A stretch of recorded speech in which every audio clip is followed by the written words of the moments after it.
Going into the third movement now. Next slide. And this is, of course, our one of serenity, and we've achieved some place, and we now have our solution in mind. We have a victory of sorts in that we have a plan for life, and the joy and the serenity that comes out of having some comfort with yourself, Beethoven expresses this way.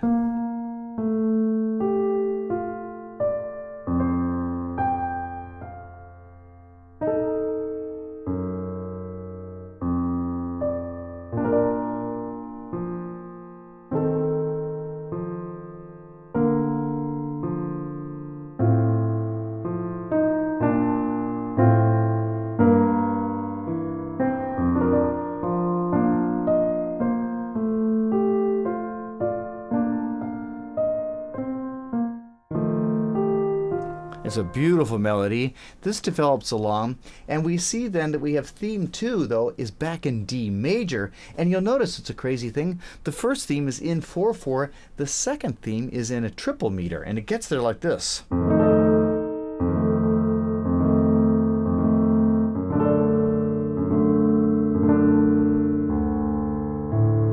One, two.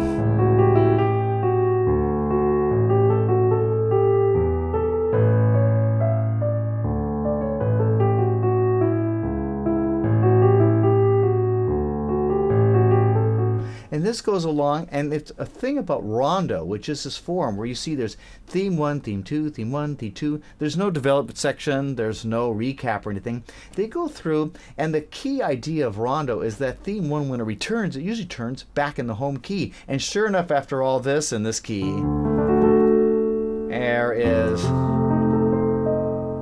and Beethoven comes back to the first theme.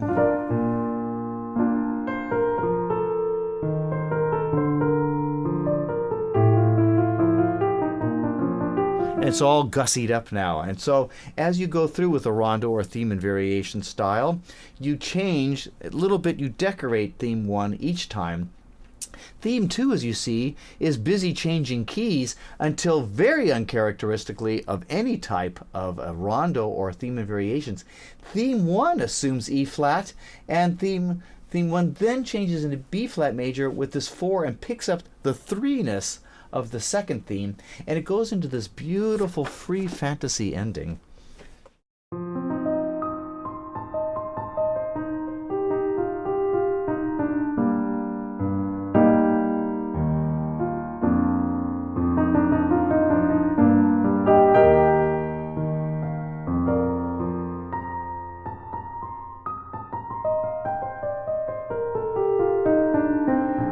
It's back down into B flat major here, and then here comes this very kind, and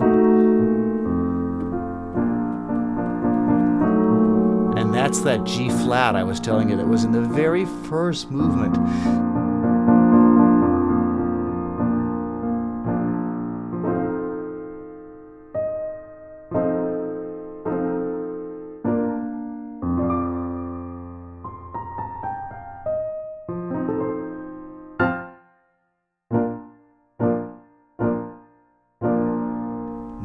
We have all that free fantasy.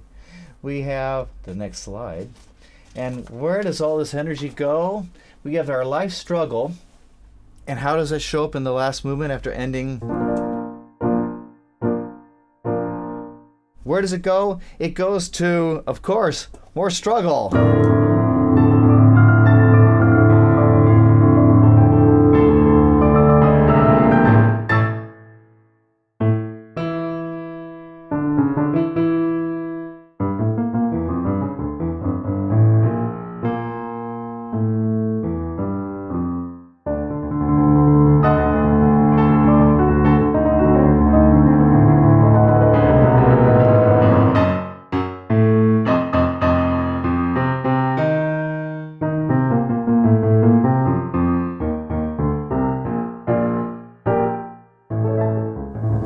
Stop there for a minute so we look at this. Just to recap again, we have the life struggle. So we saw the first movement sets up the conflict. The second movement, the solution is reached after much Sturm und Drang on Beethoven's part.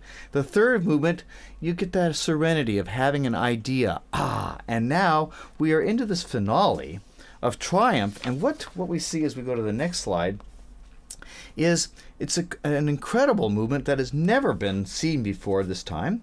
And I've put this together, and you see these stars here. There's really no form that explains it other than it's this beginning thing that's called the Schreckensfanfare, or the terror fanfare.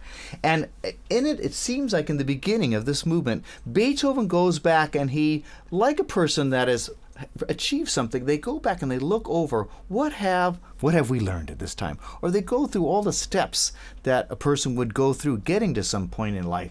And so this terror comes down to this very interesting recitative in celli and bassi.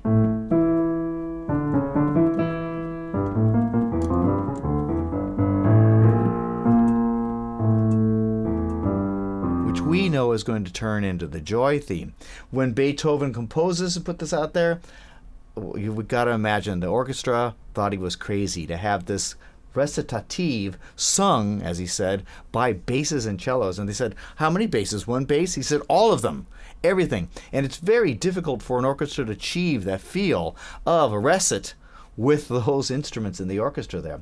So it goes through, and there's another, you can see the second Schreckensfanfare, and the recit comes back in, and out of it now it says there's this, you see the three boxes here, movement 1, movement 2, movement 3. Beethoven goes through and reminisces about the 3 stages in this. And here's, after we get through, he goes back to movement 1.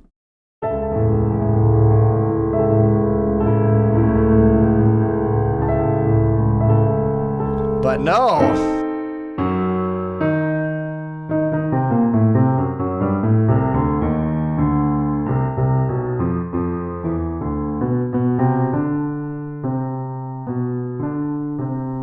That reminds him of the battle in the scherzo.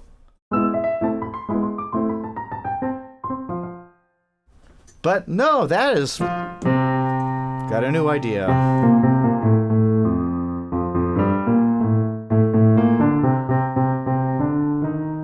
And that leads us to reminisce of the third movement.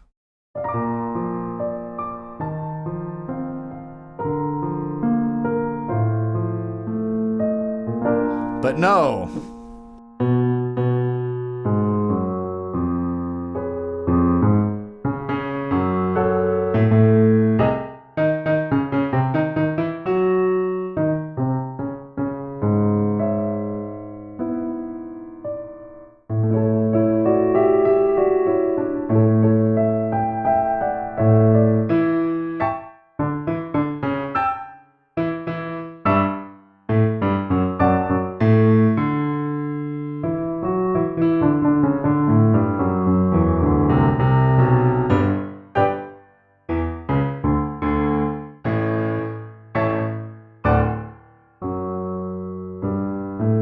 And out of all this comes finally the theme.